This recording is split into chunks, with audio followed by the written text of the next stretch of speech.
Hello everyone welcome back to our channel. So இன்னைக்கு வீடியோவில் raw material ஃபைன்ஸில் என்னென்ன வாங்கியிருக்கேங்கிறது தான் காட்ட போகிறேன். ஃபர்ஸ்ட் வந்து பார்த்தீங்கன்னா நம்ம குந்தன் ஹேர் ஆக்சசரிஸ் வந்து சேல் பண்ணிட்டு இருக்கனால அதுக்கான அட்டாச்சர் வாங்கியிருந்தேன். கூடவே நெக்ஸ்ட் வந்து பார்த்தீங்கன்னா MDF போர்டு, இது வந்து சின்ன சைஸ் வாங்கியிருந்தேன், 1 inch சைஸில்.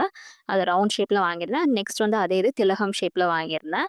நெக்ஸ்ட் பார்த்தீங்கன்னா இந்த மாதிரி கலர்ஃபுல் ஸ்டோன்ஸ் வாங்கியிருந்தேன். அடுத்தது வந்து ஹேர் பேண்ட்ஸ், அது எல்லாமே வந்து ஹோல்சேலில் தான் நீங்கள் வாங்கணும். மொத்தமாக தான் தனித்தனி பீசஸ் தர மாட்டாங்க, மொத்தமாக தான் தருவாங்க. லாஸ்ட்டாக வந்து இந்த மாதிரி ஜெல்லி பீட்ஸ் வாங்கியிருந்தேன் பிரேஸ்லெட் செய்கிறதுக்காண்டி. ஸோ இதில் வந்து ஒரு 10 பீசஸ் ஆர்டர் பண்ணியிருந்தேன். பட் ஆனால் எனக்கு வந்தது 9 தான்.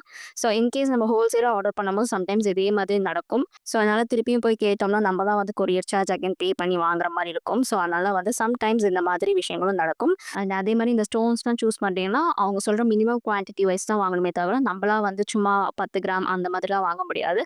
அவங்க எவ்வளோ ஆர்டர் வந்து மினிமம் குவான்டிட்டி சொல்கிறாங்களோ ஸோ அதை தான் நம்ம வந்து வாங்கணும். Hope you like this. Thank you.